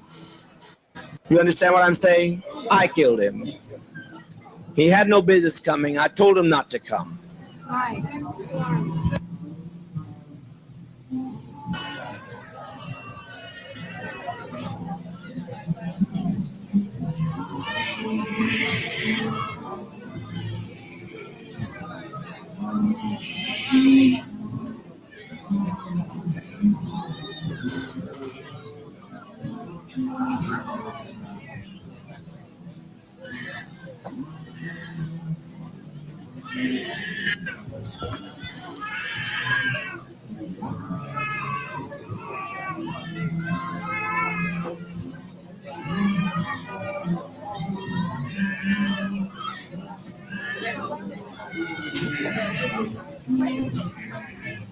Die with respect, die with a degree of dignity. Lay down your life with dignity. Don't lay down with tears and agony. There's nothing to death. It's like Max said, it's just stepping over into another plane. Don't be this way. Stop this hysterics. This is not the way for people who are socialists, communists to die. No way for us to die. We must die with some dignity.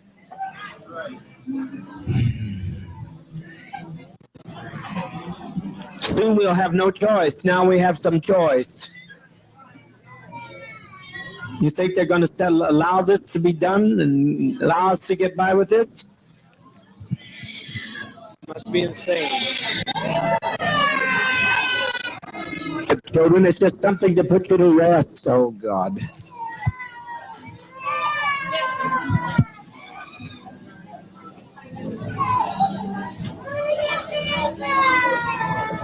Mother, mother, mother, mother, mother, please.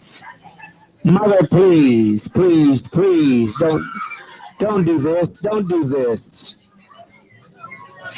Lay down your life with your child, but don't do this.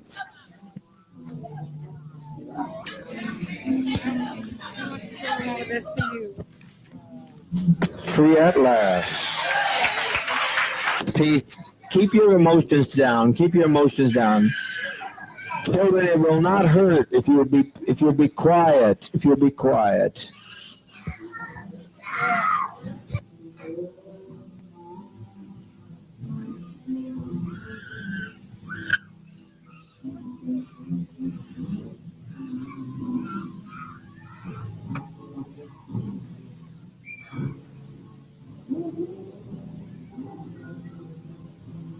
It's never been done before, you say. It's been done by every tribe in history. Every tribe facing annihilation. All the Indians of the Amazon are doing it right now. They refuse to bring any babies into the world. They kill every child that comes into the world because they don't want to live in this kind of a world. So be patient, be patient. Death is, I tell you, I don't care how many screams you hear, I don't care how many anguished cries. Death is a million times preferable to 10 more days of this life. If you knew what was ahead of you, you'd be glad to be stepping over tonight. Death is common to people. And the Eskimos, they take death in their stride. Let's be dignified. Let's be dignified. If you quit, tell them they're dying. If you adults would stop some of this nonsense, adults, I call on you to stop this nonsense. I call on you to quit exciting your children when all they're doing is going to quiet rest. I call on you to stop this now. If you have any respect at all, are we black, proud, and socialist, or what are we? Now stop this nonsense. Don't carry this on anymore. You're exciting your children. All over, and it's good. No sorrow that it's all over. I'm glad it's over. Hurry, hurry, my children, hurry. All I say, does not fall into the hands of the enemy. Hurry, my children. Hurry. There's seniors out here that I'm concerned about. Hurry. I don't want to leave my seniors to this mess. Quickly, quickly, quickly, quickly, quickly. Sisters. Good knowing you. No more pain, Al. No more pain, I said, Al. No more pain. Jim Cobb is laying on the airfield dead at this moment.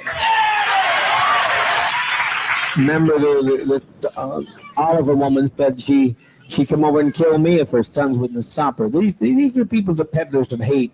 All we're doing is laying down our life. We're not letting them take our life. We're laying down our life. We're taking their lives. We just want peace. All I'd like to say is that my so-called parents was filled with so much hate.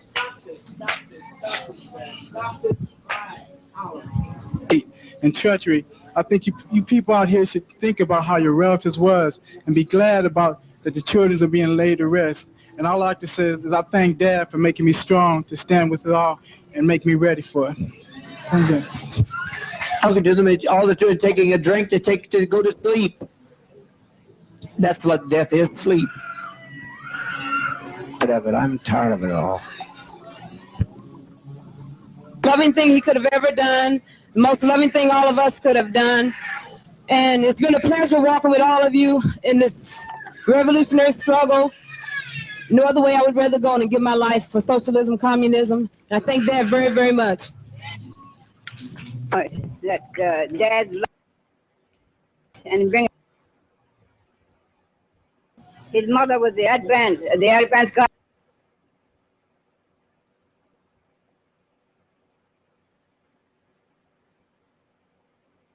Is it skipping? Wow. Don't know. Yeah, Just about to ask you. Bring it here so that else can begin. Beg you, don't fail to follow my advice. You'll be sorry. You'll be sorry. That we do it and that they do it. Must trust you. You have to step across. We used to think this world's not our home. Well, it sure isn't. As we were saying, it sure wasn't. He doesn't want to tell him. All he's doing, if they will tell him, assure these children. Some people assure these children of the relaxation of stepping over to the next plane. We've set an example for others. We've set 1,000 people who say we don't like the way the world is. We stop. Take our life from us. We laid it down. We got tired.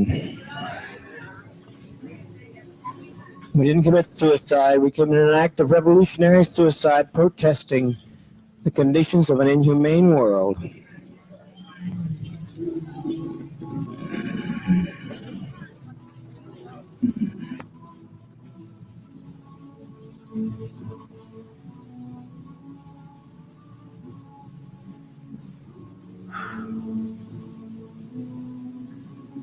Spangle, there were 909 people at the People's Temple, Guyana, Jonestown. 1/3 of them were children. So roughly 300.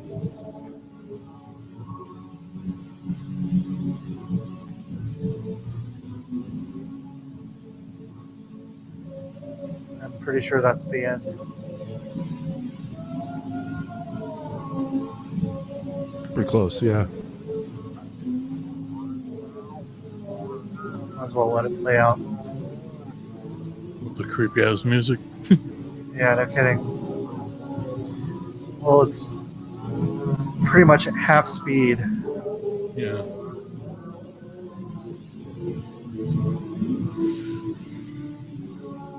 What was the name of the original?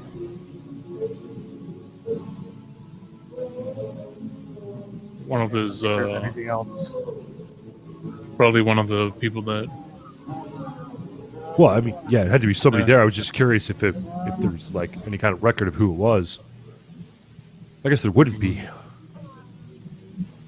Like they're going to test them for GSR. Yeah, I know, Spangle. What I found interesting is somebody shot themselves after this event, linked to the church. Right. cult. Yeah. There were a couple of people there were 4 people in Georgetown who committed murder-suicide. Yeah. I can there it is. answer one question for Spangle, anyways. Who had asked about what it was like to die by cyanide, and from what I can see, it's cyanide stops the cells of the body from being able to take up and use oxygen. And in mild cases, the symptoms of cyanide poisoning are similar to those experienced while climbing at high altitudes. In other words, general weakness, confusion, excessive sleepiness, shortness of breath, headache, and dizziness. So it would have been fairly painless. And for the children, they did mix in sedatives. So I know it's cold comfort, but...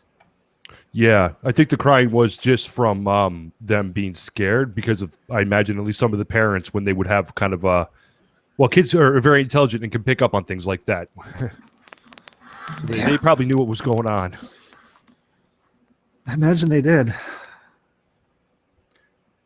All right. Well, hi, Gunny.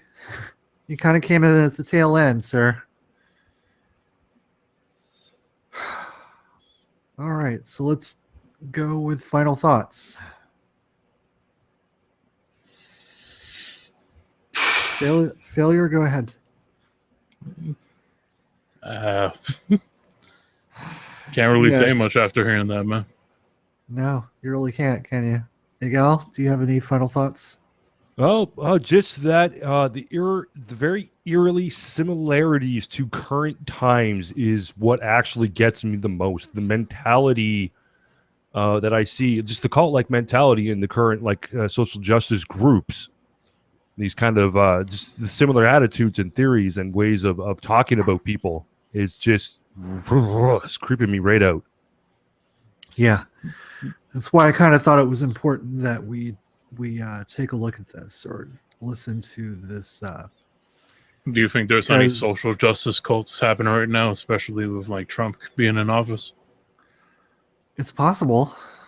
Well, the whole thing is basically, just even I could say feminists, generally speaking, at least the feminazis, they definitely are, because it is very much the whole world is out to get us mentality. Mm-hmm. They're all evil and only we are good, and it's just that's how this starts. They just went so much further with it.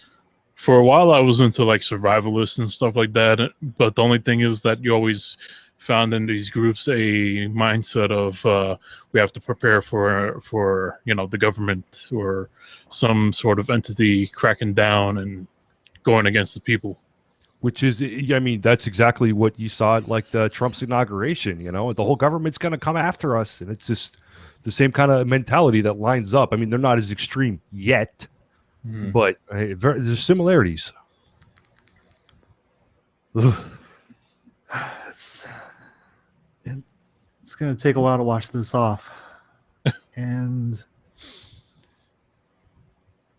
based. And I'm just gonna go ahead. I'm here. I'm just gonna go ahead and vocalize what Amanda's saying. How can anyone ever kill their baby? That's my final thought.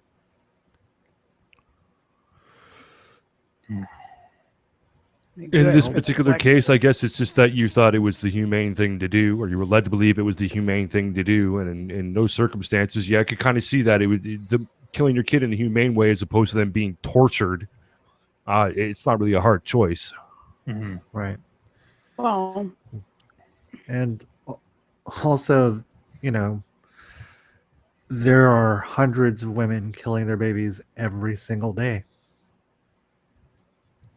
Actually, tens of thousands, but okay, I was being generous. Get specific about it.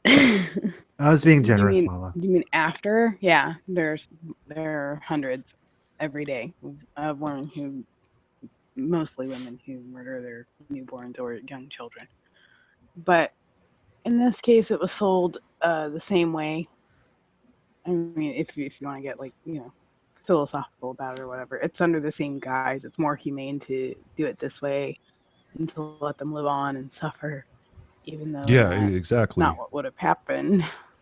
Well, yeah, that's the thing with brainwashing. Well, my final thought on it is, if you feel lonely or disenfranchised or you're looking for community, be very, very wary of communities that go out of their way to make you feel extra, extra, extra special, because that's the first sign of the love bomb, and that's how they get you in the first place. They make you feel like they're not complete, but now you're here, and now they are. All communities have like their bad parts, even like this little community of the anti-SJW, anti-feminist, blah, blah, blah. There's some shitty people in our community. Well, that's true. Am I the only one who doesn't view this as a community? I don't. It's a gathering of people in some ways. Like you have I view it as like a mixture of circles. Acquaintances, friends, and peers. Mm-hmm. But I don't view it as a community. Yeah, but when you come into this, nobody goes out of their way to love bomb the shit out of you, and like the whole crowd doesn't come rally around you and tell you how wonderful you are. And we don't sit around patting each other on the back, and we disagree with each other openly, and there's but you lots do of civil have conversation. people. You do have people who will attack other people for their opinions if they don't exactly think the same way. Oh yeah. There's douchebags everywhere. Yep. Yeah. There's people who do it just for views. Stop talking about Baron like that. Oh, come on. Oh, snap. No, I mean, that's what I would say, especially now when you have this ramped up persecution complex, especially for girls, because for whatever reason, women tend to be very conformist and they want to be part of a community. They want to be part of the group. They want to fit in, seemingly worse than boys do. I think boys are just happy to be like in the pecking order, whereas girls they're always looking, it's like a continual effort to seek approval. They don't like find their place in the pecking order and they're cool there. If that makes sense. Well, I've noticed that women tend to be more competitive than men in a lot of ways. I was about to say that too. Like, I find in like communities, women don't like other women, especially like new women. Oh, they're competition. No, not at all. Well, someone who can dislodge you potentially, and you don't know where they'll end up in the pecking order. But that's what I'm saying. With guys, if you get in a group of guys, they kind of feel each other out, and they know like who's where and who's doing what, and they're fine with it. I have never felt I've never felt Jason up. What are you talking about? You can lie. That's not true. No one believes you. Anyway, but with this, like, that's kind of the thing I'm worried about having an almost 9-year-old daughter is she's already getting this shit, women are oppressed and crap like that. And I'm like, no, let me tell you how it is. But not everybody has a mom who's going to pull that shit apart for their kid and explain it to them. And they're going to start to be made to feel as though they are disenfranchised when they are not. And they'll get into this craziness, and boys will do it too, because they'll naturally feel like they need to protect the females. That's inherent in every male. Even gay guys do it. Yeah. They feel like they'll have to protect the female, so they'll step up and they'll feel like they'll join in the group too, because they feel like they have to protect the girls. And you know what I mean? Just be really, really wary of any group that goes out of their way to make you feel like you're the most special thing in the world, because that is almost always a sign of a bad crowd. Yeah, that's what I noticed with Jehovah's Witnesses at my grandfather's funeral, how they were all just swarming around me, trying to get me to come back with all this praise, and it's just like creeped me right out. So I'm well aware of what they're like and what they do, and I just wanted nothing to do with it. I had no idea you were a Jehovah's Witness. I could interview you. No. My grandparents were, and the reason they were is because of extremely bad experiences in their youth being Catholic. So it was very easy to be converted into that. So through pretty much my whole childhood that I spent a month every summer with my grandparents, we were exposed to that. And when I ended up living out in the country for like 8 years, and my grandparents moved down to our part of the country, there was constantly Jehovah's Witnesses stopping by trying to like recruit us. And I had so much fun just twisting their brain, because they'd ask those stupid questions and I'd give them a good answer, and they would just stand there dumbfounded like, holy shit, he answered it. Because you're not supposed to. Right. Oh. Well, I want to Yeah. thank you guys for joining me for this, and I'm gonna be reflecting on this for the next couple of days, and I think this is going to really be reflected in my work. But Just stay away from the Flavor Aid. yeah, stay away from the Flavor Aid. Yeah. What It's flavor funny how was it'd the be Flavor Aid? I know it's a weird question, but probably cherry. I'm thinking cherry. I don't would think be- anybody tasted it to find out. I think it was grape. You could tell by the Yeah, I color. think it was grape too. Oh, come on, that's stereotypical. Why? Because they're all black. That was the flavor that the Heaven's Gate people used, right? It was grape Kool-Aid. You know, I think so. black people love grape Kool-Aid. Oh, really? I thought it Everybody was loves just a grape soda. Kool-Aid. Grape Kool-Aid's awesome, but I don't like grape Kool-Aid. There you go. Okay, so some people don't like grape Kool-Aid. Whatever. Everybody likes grape I like Kool-Aid. I don't like black grape Kool-Aid. flavored Okay. Kool-Aid. Thank you very much. So now you know I'm drinking when I'm going out, right? Yeah, that's true. Well, You know why?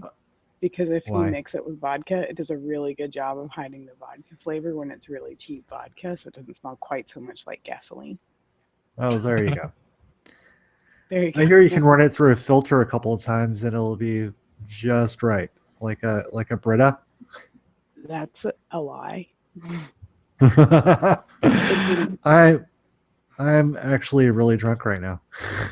It's probably good for you. Maybe you won't remember this stream tomorrow. Yeah, I've got. Holy shit! I poured more scotch. Shit. Okay. All right, thanks for having me on, man. Yeah. Oh, thank you for coming on. being Really, here. very much. Been an And, education, man. No kidding. If you would like to learn more, I'm going to post the link to the San Diego State University site for Jonestown in the description below. And it is a great resource for more information on this. Having said that, thank you for coming and joining us and remembering Jonestown.